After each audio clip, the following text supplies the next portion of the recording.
Hello everyone, I'm Chris, and this is a guide for 25+2 Sea Star Crossbow. This is a strategy you might have run into in arena team games especially. This is usually because of how close your bases can be. In 1v1 you can still pull this strategy off, however I would advise waiting to have closer bases. If you have quite distant bases, pick another strategy. This will still work, especially if you build a forward siege workshop, but it is very risky, so I wouldn't usually advise it.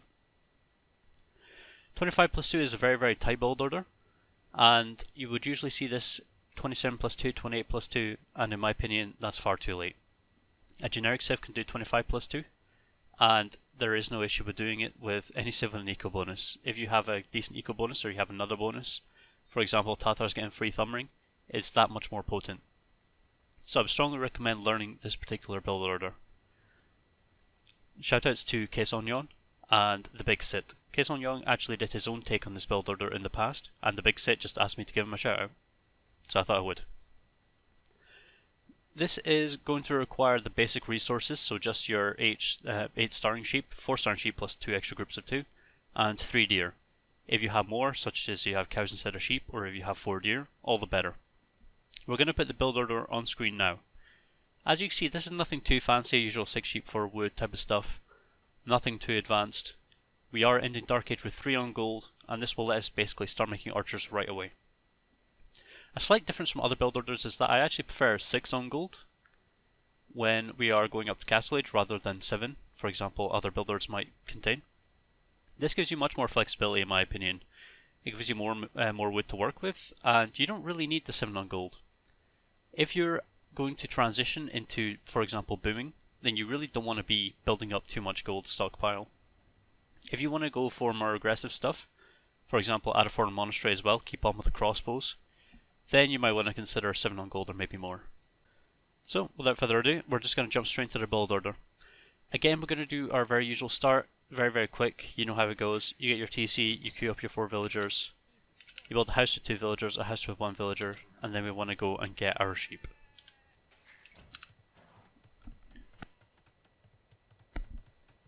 So when you get your sheep, obviously you sheep scout, you want to get your villagers, make sure they're shift queued to go to that sheep when they finish the houses, and go and find your other sheep.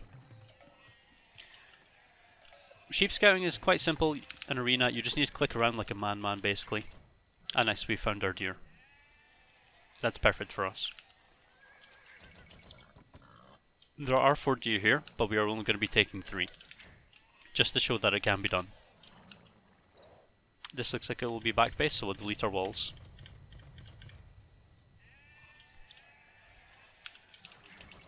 So I like to start pushing my deer right away. Make sure that I start taking the first deer after I take my first sheep. So I'll have villagers on deer here, but it's still the same 6 on sheep, referring to food under their TC. So we're going to send a villager to go to wood now. We're going to build a lumber camp and 4 villagers to wood. Pretty standard build order here. We might run into a little bit of issues building this in the direction of our deer. These villagers might push the deer out of the way, but that's just one of the things you have to deal with sometimes. We're going to kill this deer a little bit early, but there's nothing too wrong with that. He's not going to rot much, maybe a few food by the time this deer takes to finish. This lumber camp is probably one of the better ones we have at the moment. There's not too many places for us to place a lumber camp. This is a 1v1, your wood lines are usually not amazing compared to team games. Team games will give you much better wood lines. As always with efficiency, have 2 on each side is usually the best way to do it. I'm pushing this deer further around just so I can keep my scout active and stop the deer from running away. So now we've got him under the TC. So at this point, this is something I need to usually specify. I will tend to make a video about this in the future. But you'll see 6 on sheep, 4 wood, and then 1 villager goes to the boar. That villager can actually go to the deer or sheep under the TC, and you could just like grab a villager when you need to go and get the boar. Let me explain. For example, let's say we still had half an ibex here and full deer here. If we go and get the boar now, then we'll still have some ibex left rotting away. We don't want too many dead animals at once. 2 is fine if one of them is about to end. So in this case it's perfectly fine, we're about to move on to it, so this should be fine. when you go and get the boar, usually make sure you have one full animal, so one full deer or one full sheep. That's when you want to get the boar. So here's pretty much perfect timing. That is, if I remember, send the villager in the right direction. Just because I'm making a guide here, I can't focus too much. I'm going to be auto-scouting, I'm going to be talking a lot. The next villager will then build some houses.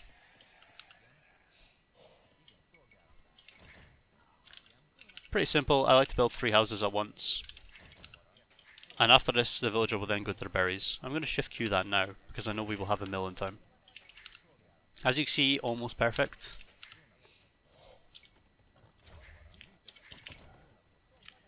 The next 4 villagers...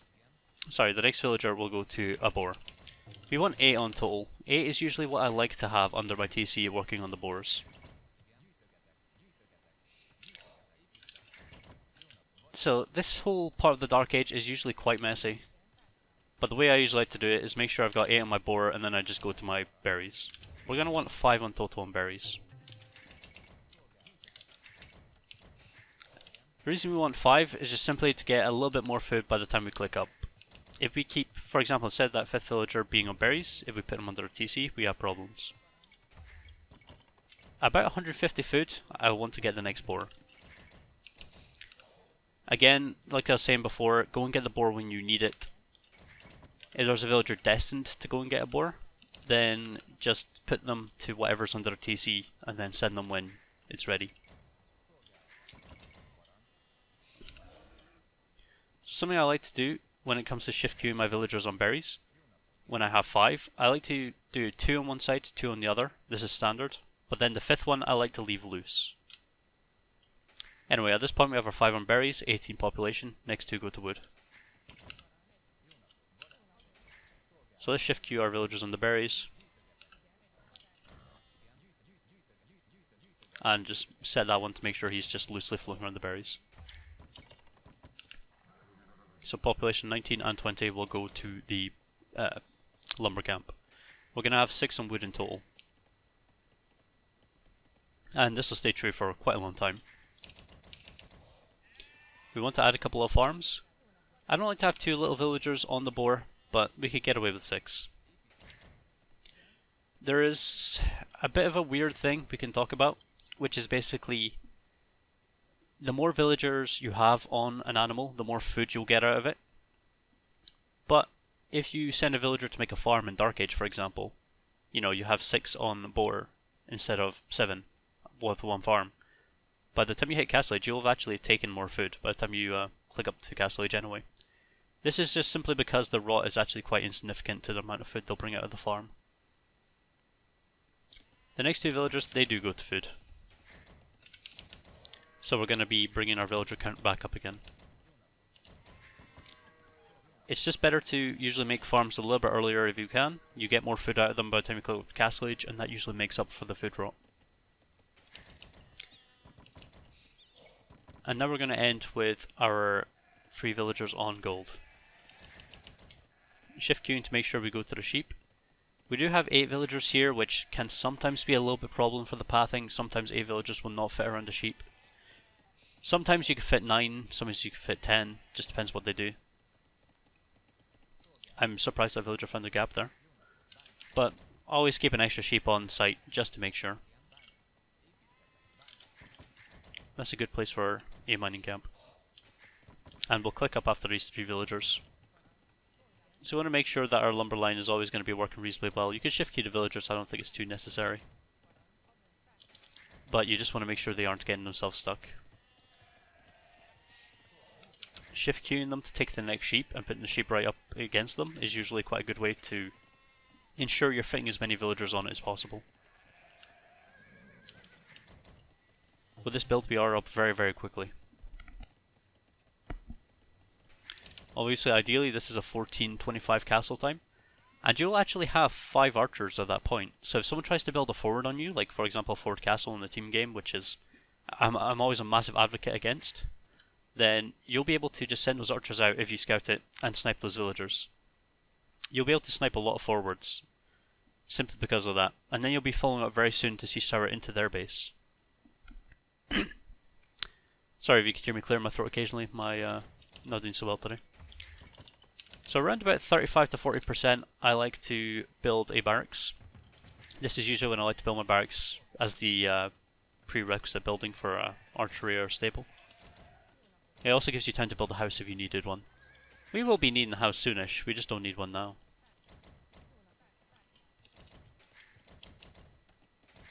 You need to keep an eye on your woodcutters because if one villager does get trapped, you can actually just not have the wood. It's very tight built that way. The villagers we are going to be building our buildings with is going to be 2 villagers from under the TC, which includes this one, and 1 villager from the wood line. Ideally we'd rather not take out too much of the wood line, but if we have to, we have to. So we're going to build our blacksmith, probably not the best location. That might be a good place for TC in the future, so I'm not really sure I want a blacksmith to be blocking that, but sure. So these 2 villagers will go to gold, the first villager we create will go to gold, and that gets us our 6 on gold. Next villager to the wood line.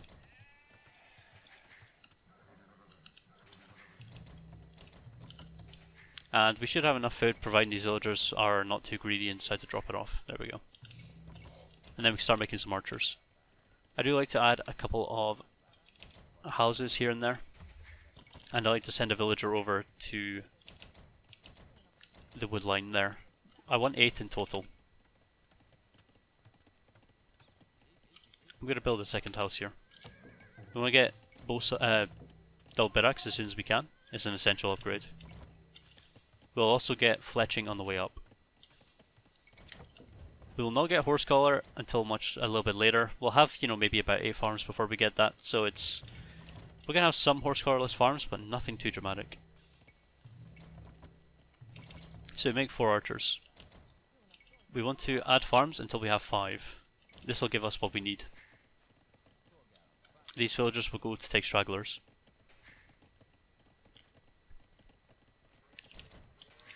I would actually suggest building a little bit less in terms of farms. If you have extra food, for example, you have a 4th deer. A 4th deer makes all the difference when it comes to many different things in terms of type build orders, but I would suggest just delaying that farm, and part of the reason behind that is obviously you're spending more time collecting food, less time collecting wood. So that's essential.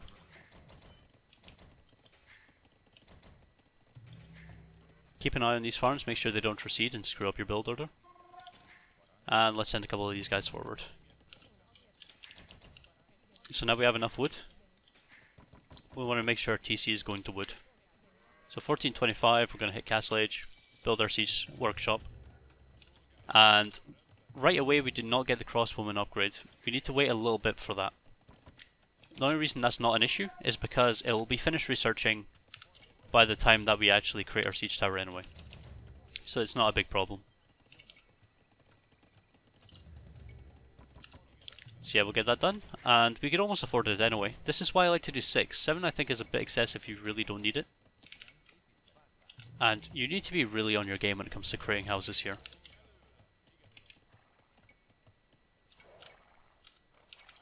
So, we got our siege tower almost ready.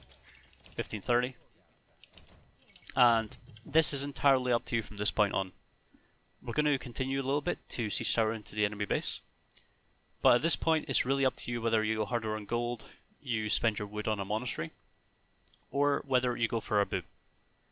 What I usually like to do is boom, but there's very much many reasons for other strategies. Get yourself to 8, 9, maybe 10 farmers, and by that point you should have enough wood starting to accrue in the bank that you could drop a TC. If you're going for the boom, take your villagers off of the gold to do it. I like to take a little bit of gold, it just really helps if you need additional protection. For example, you need a mangonel later or something. But I would take these guys off, build a TC here immediately as soon as I could afford it when booming. 8 to 10 farmers, and then just add farmers as you go to be able to run both TCs. If you have a civ with a good eco bonus and you still do 25 plus 2, I don't blame you. Something that's actually quite nice to do with that is to add an additional spear. If you add a spear, the siege tower just moves faster. It's quite handy actually. And also it's very very good. If they're going scouts, adding a spear is really really handy. Scouts is obviously a very common arena strategy. Depending on the patch that you're in, siege towers may or may not work, so please don't sue me if not. And now we're starting to get our farm count up, get our horse collar. So again, we do have some farms without horse collar, but it's not really too bad. It's not dramatic, it's not a huge problem. Again, at this point, you're going to just stop them from building anything forward. If they have TCs with farms around them, which if they're booming they probably will, that's the prime example when you're going to want to just block the farms to villagers, walk around them, keep their EQ idle. So it's very straightforward. As you can see, 10 farmers, gathering up a lot of gold so we don't need to keep our gold anymore. I would suggest if you are in a 1v1 to build a monastery at this point instead though, because just getting those relics is a huge advantage. We're also going to want to rebuild another lumber camp soon. I was thinking over here. And that's just because we have so many villagers cramping up on this one. And we want to rebuild this one as well. So you're going to want to focus on getting your eco upgrade soon. Just getting the villager counts up and running is an essential thing. You can keep creating units if you wanted to. For example, right now we want to create a few more of these, a few more archers, just so we could keep denying the gold while we have villagers over here. Not a problem, sorry, archers over here. Of course, this is just an AI, I can't really show you how to micro. This isn't a guide on how to micro though. So, hopefully you are learning the build order and you play it enough to actually get the experience to learn what to do with it. Again, very nice build order, is a little bit on the tight side, but it's very, very effective. If you learn how to do it right and you practice it a lot, you'll get it down to a T. And, for example, as I said before, civilizations like Tatars will just be destroying anyone you come against. Very, very nice strategy. You could add an additional TC at this point if you wanted to. You'll be behind the villagers, but luckily you might set them behind a lot. If they're doing a tight boom, and the time this arrives, if they have to build a siege workshop to try and defend this, if that's their choice, then you're actually setting them back quite a lot. If they have knights, then they then have to get the +1, so they're probably not going to be booming. And yeah, you could still snipe those. You could even get bodkin. If you add a couple extra crossbows, 1 or 2 spears goes a really long way against knights. If you're against 3 knights with, I don't know, maybe 8 to 10 crossbows, having 2 or 3 spears in there basically just wins you that fight by a dramatic margin. So yeah, I would suggest in a 1v1 you will add a monastery. If you're in a team game, no one's picked up relics at this point, then you could add one. If you're planning to go forward, for example, add a ram and send in more crossbows, whatever you're doing. So, I hope you learned something today. I hope this build order pays out for you in the future, because it is a very nice build order. And I would strongly recommend adding this to your arsenal if you want to be a flank in a team game. As a flank in a team game, usually aggression is the way to go. I would strongly recommend adding this to your arsenal. It's a very good failsafe as well. If you're a civ that you don't feel like you're in a great civ matchup, you could pull this off and you could really change the tides. Thanks everyone for watching. Hope you have a good day.